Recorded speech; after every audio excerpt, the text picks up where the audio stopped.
YouTube? This is Steve from Average Show's Fantasy Football, and I wanted to make a video that was a little bit different than what our normal content is, which is, of course, talking about players that are going to help you out with your redraft and dynasty leagues.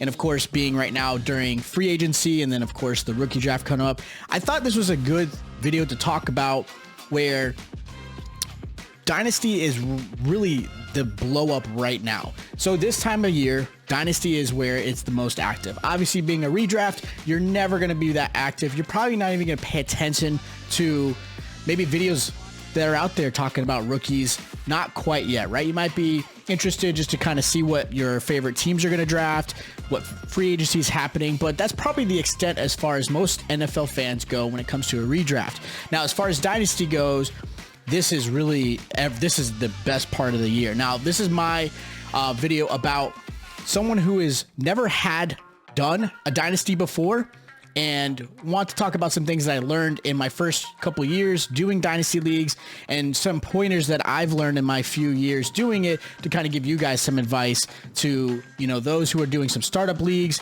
who are very, very new to this, who've maybe only done redraft and just kind of want some pointers.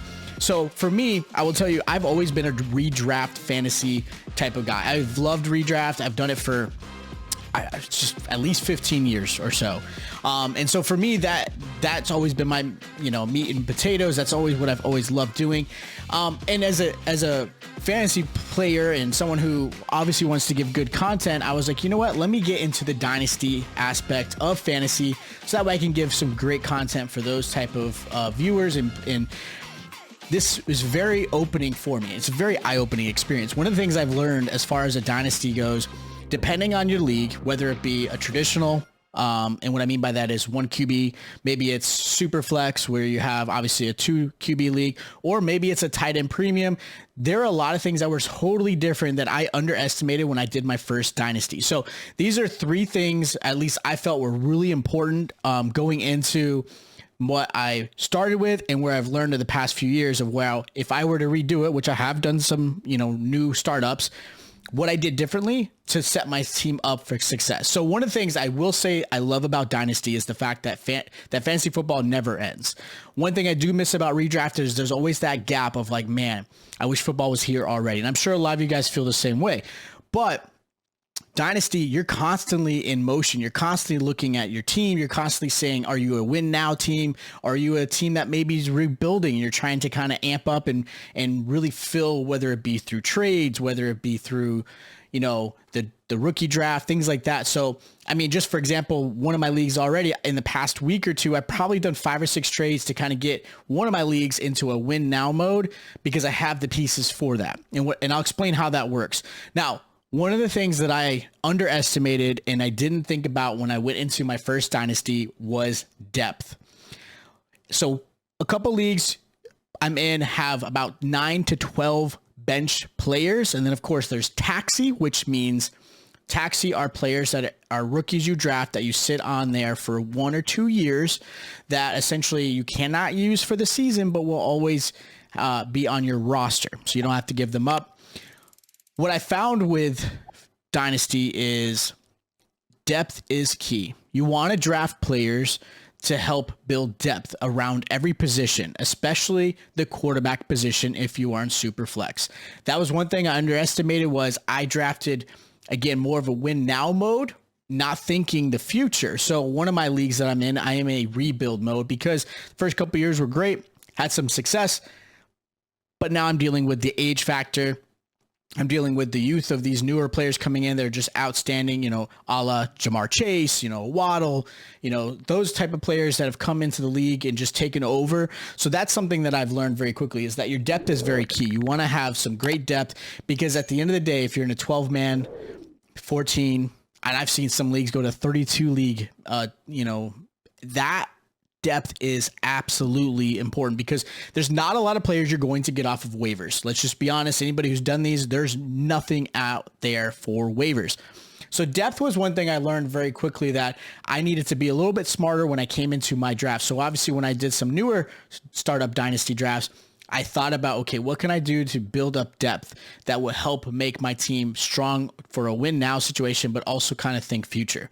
And what I mean by think future is one thing I did not do a great job is rookie talent. So one of the things I learned is I always look at rookies coming into the league, what teams they've went for. I always listen to, have my ears to the ground, listening at what's going on in training camps. So when I do my redrafts, I know what rookies are pretty much going to stand out and which ones are going to be kind of a bust, at least in their first year. One of the things I did not really take account for is that in Dynasty, this is your team for as long as you want these players or until they retire. So with that said, if you're doing a startup and you're new to this, always think of that rookie talent that's coming in or some of those players that are very young. And we'll talk about the age factor. So I do enjoy some college football. I enjoy the NFL a little bit more. That's kind of my forte. I've always watched some college football, and I've really only paid attention to typically the juniors and the seniors that are coming into the NFL draft, but I never really deep dived into, I would say, the freshmen, the sophomores, because that is always about future. And what I mean by that is now that I'm paying attention to my future of my dynasty team, I'm thinking, okay, what is the 2024 draft going to look like? What is the 2025? And so on and so forth. So you start to look at these players and you look at their careers as a college athlete instead of just maybe their senior year or maybe their junior year. So that's something that I thought was, wow, that is an eye-opening experience, because again, as a redraft guy, that's not stuff you really think about or talk about until really they're drafted. And that's where you start to kind of look at that. So in a dynasty, what I've learned is there obviously a lot more involvement into the rookie draft, because realistically, that's where you're going to build. Just like an NFL team, a lot of times you're building your roster based off the draft, not necessarily free agency or trades. Trading is very important. I will tell you that is probably the most exciting thing about Dynasty is getting that trade that you both want. I love the banter back and forth. I love the counter offers. I think that's what makes it so exciting, because you're like, man, I want to obviously get a steal, but I don't want to screw somebody over where they obviously know that, right?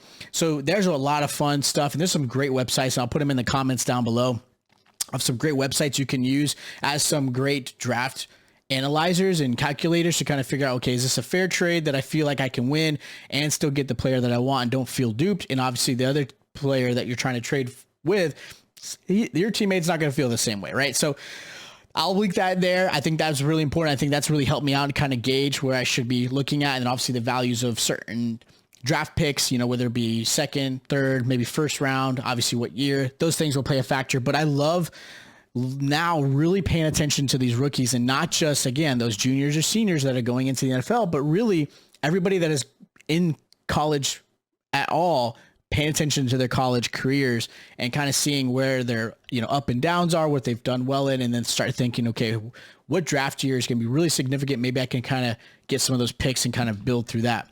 The other thing I do want to mention, the last thing is I thought was really important, I didn't think about a lot, was the age, right? So I'll be honest, I drafted my dynasty leagues. I drafted some older quarterbacks because they were obviously still top of their game.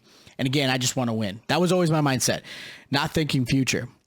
Part of that problem is a couple of those players retired, or you start to see them fall off. Their talent isn't quite the same. And then you're now scrambling, trying to find quarterbacks, especially in a super flex, which is very, very hard to do. So that was one thing I didn't think about, is, wow, the age of these players, this is my dynasty, my team that I need to have for years to come. So those players that, if you're in a startup right now, look at those young talent. And right now, you want players like a Jamar Chase. You want a running back like a J.K. Dobbins. You want certain players that have the youth that will help keep your team competitive and in a win now mode for years to come. Because rankings are totally different. If you guys have never looked at any type of ranks, and we're actually going to have some ranking videos soon for Dynasty, because that's something I want to really get into the content for a lot of my community and help you guys out with that, is I want you to understand the difference. So for example, let's take a great Derrick Henry, who is an amazing running back. He right now would not be ranked a top 5 dynasty running back. And a lot of that has to do with the fact that his wear and tear on his body, his age, all that stuff plays a factor where you can get a younger running back that, hey, this guy's who you really want to go after to help prolong your dynasty league. Again, those are 3 things. These are the 3 things that I learned very quickly going into my first dynasty leagues ever. It was, wow, I looked at this in a redraft lens instead of a a future lens. So I thought this video would be something that will hopefully help you guys out and kind of realize if you're in your first startup going into a dynasty league, because I've converted a lot of my friends into a dynasty leagues because it's so much more fun.